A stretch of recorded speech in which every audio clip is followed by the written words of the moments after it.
Let's got here, and it's time to talk about Kaiju number 8 with this episode that just felt so fast, honestly, with the action non-stop, with the raid. Kaiju number 10 attacking here, full frontal attack on the defense force, and he reminds me so much of Yami from Bleach. Not as much as his personality, because he kind of seems a bit like Zaraki. He feels like a battle maniac here, but just his power and the way he is. But we're gonna get into that. And the more I watch the series, the more Hoshina is becoming my favorite character overall. So let's get into the episode and talk about it. And speaking of Hoshina, we have both him thinking of his fight with Kafka, thinking that Kaiju number 8 is too human. Now, this is probably my most anticipated thing to happen in the series, when he finds out who Kafka is. That interaction is gonna be so interesting, and I can't wait for it. I don't know if we're gonna get to it in this season, but we're gonna have to find out and see. Hopefully we get more than season 1 and beyond then.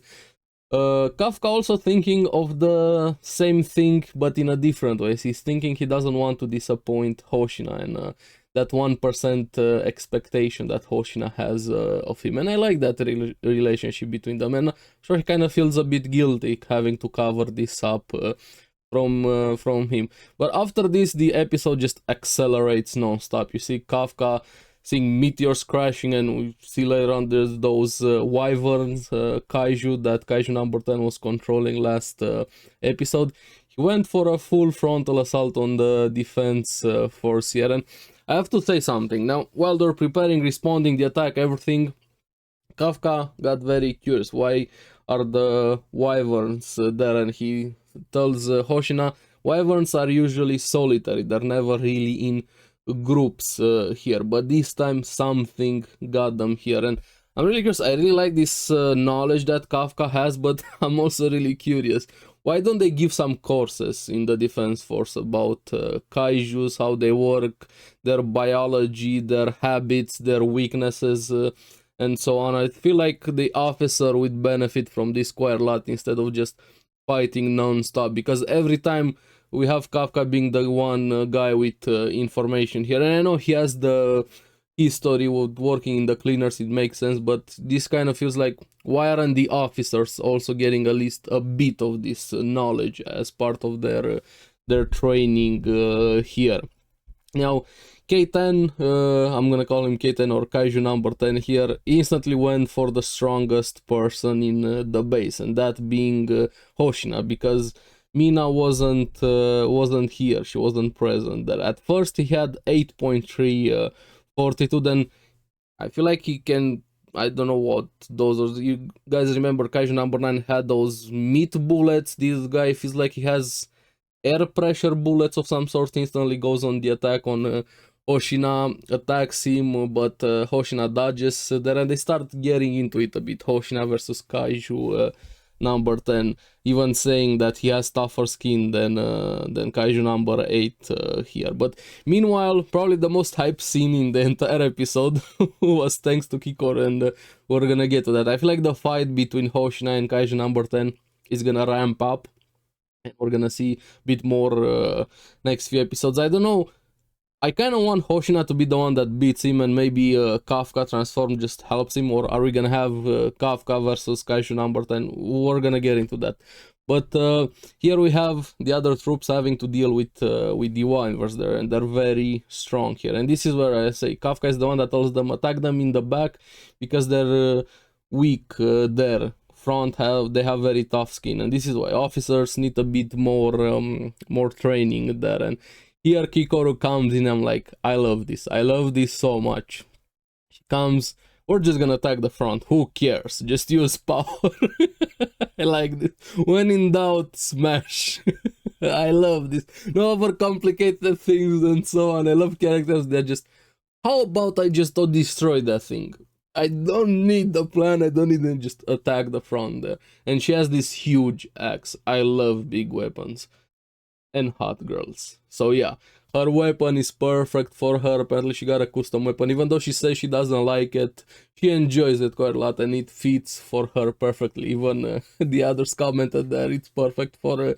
And apparently she got it because she's the third strongest on base right now. Of course, behind Mina and Oshina there, and has some interesting ability. She can create shockwaves to accelerate it, and shockwaves in front of it also amplify its power. And she obliterated Wyvern there, and I really like that. The entrance for her was perfect, and the weapon is perfect for her. And Ichikawa's there to help her. They form two-man squads to go after the Wyverns. And I need more Kikoru with huge giant weapon. But I'm also really curious. I do hope some more people are gonna get custom weapons. They said that they made an exception for her this time, but I like this thing with custom weapons. And the series reminds me so much of World Trigger. It's insane. Even the power system a bit here. And I'm gonna say it.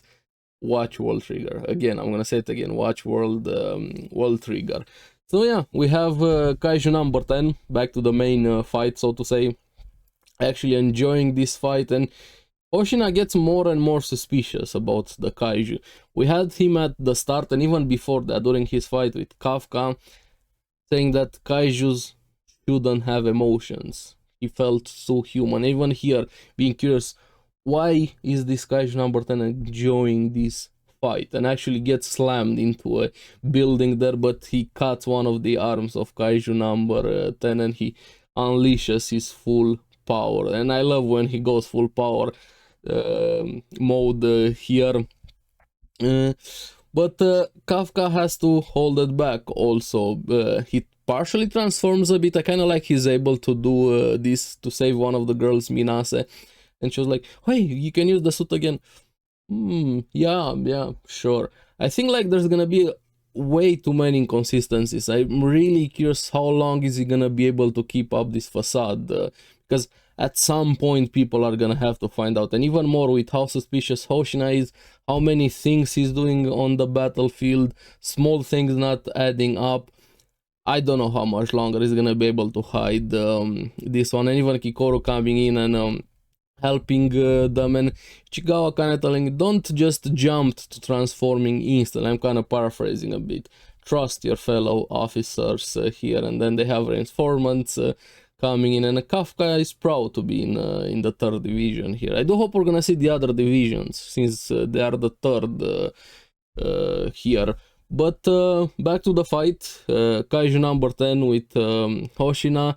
That guy was getting shish kebabbed. Like, Hoshina was chopping him through and through, even baiting him, pretending he's just attacking the small gaps in his exoskeleton, but that was just a bait.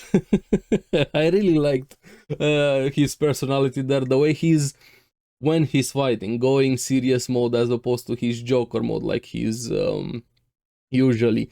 But it's not gonna be that easy, because that guy is able to regen. But, well, Hoshina almost found its core. He shifted, I think he can shift the location of his core, but something felt off. Even Kafka felt it from a distance, and this is why it reminded me so much of Yami. Some spoiler for Bleach here. If you haven't watched Bleach, I highly recommend it. Spoiler, Bleach, I'm gonna say it again. Yami can also transform into this big thing, and he ends up being Espada number 0. And he also loses an arm, so there's, maybe I'm just overthinking seeing things, but it definitely reminded me of Yami. Now, again, done with spoilers from Bleach. This guy grows bigger into this full blob and actually transforms into a bigger form and starts releasing steam and heat, kind of like a titan a bit, and goes to 42 9, even stronger than Kafka. So yeah, I'm very excited for next few episodes. I'm curious how they're gonna have to deal with him. Is the Kafka secret gonna come out, or is Hoshina gonna be able to defeat him solo? Because kind of went beyond his specialty, because even he said it, he's fighting better against humanoid types things, but this guy kind of became bigger in a way, something that Mina would probably be better equipped to handle. And is she gonna come back at the last moment and help them? I don't know. Or is Kafka gonna have to transform? We're gonna have to wait and see. But I'm really liking this fast-paced episode that we got here, full on action, and hey, we need more kaiju. I'm really curious what you guys thought about the episode, and let me know in the comments below. Am I the only one or thinking of Yami when I saw the Kaiju number 10 transformation there? So, as always, thank you very much for watching. Remember to like and subscribe, helps me quite a lot, and you guys get the latest videos on the series that I follow. So, keep enjoying Kaiju, and let's see you again on the next one. Bye-bye.